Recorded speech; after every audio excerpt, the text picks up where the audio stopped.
Welcome back to my channel. Today we'll be discussing Delinquent Omega Belongs to the Beast King by Kumagoroshi. Now before we get started, there will be spoilers, so if you don't want to be spoiled in this manga, go ahead and click off now.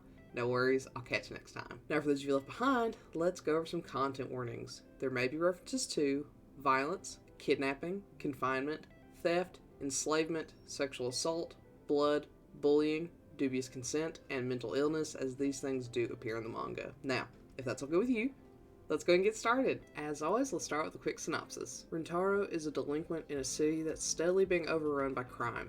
He has a unique sense of justice, trying to clean up his home even while being on the wrong side of the tracks himself. While fighting off some muggers going after a fortune teller, Rintaro picks up a strange mirror reflecting the image of a fantasy kingdom he's never seen before. Just as he's about to ask the fortune teller what he's seeing, the mirror sucks him inside, transporting him to the very fantasy land that it depicted. Once there, he's faced with a scenario not all that different from the one he left behind. A man is bound and being robbed while two criminals shake him down for all he's worth. Rintaro isn't going to just let this slide, so he does what he always does, dispensing justice with his fists. He has no problem doing so until his body suddenly revolts against him. As it turns out, in this new world there are different genders, alphas and omegas, and Rintaro happens to be an omega. Before the criminals take him, the man bound on the ground frees himself and picks up where Rintaro left off, saving Rintaro. Rintaro is beyond thankful for the man, but it's hard to be thankful for long when Varuna, the man in question, turns out to be the lord of the land, and he believes Rintaro is his fated mate. Rintaro's new body is all too happy to go along with Varuna's stimulation, but Rintaro's mind isn't ready to accept it just yet. Can Rintaro learn to accept his new role in this world, or will he run away to try and forge a new path? The cover art for this is what really pulled me in. It's absolutely alluring. Add in that it's an Omegaverse and the top has long hair, I was sold.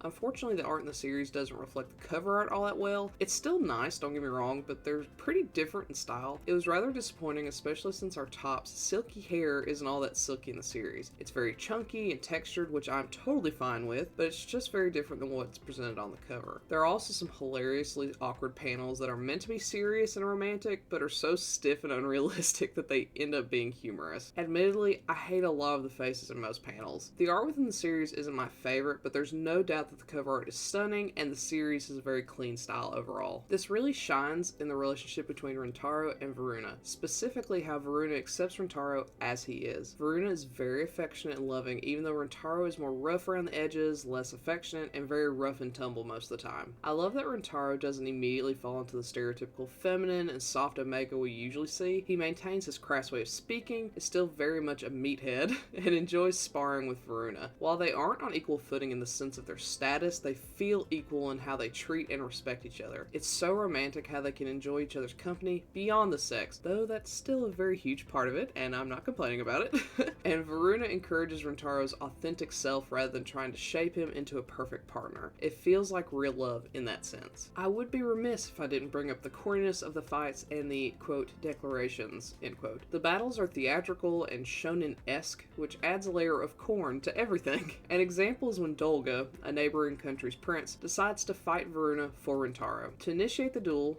Dolga throws his glove at Varuna's feet and says, "I challenge you to a duel for the right to Rintaro's heart." It feels very soap opera in that way.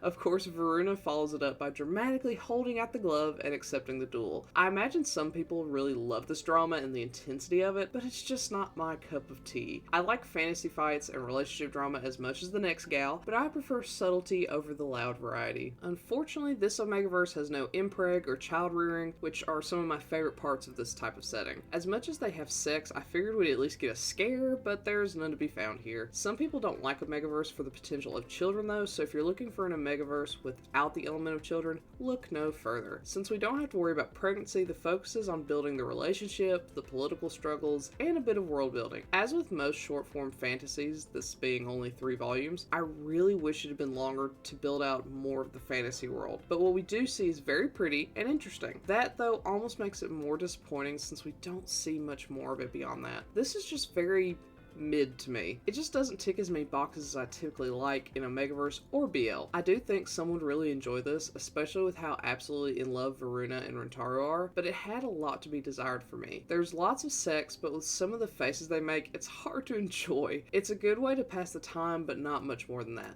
So, have you read Delinquent Omega Belongs to the Beast King?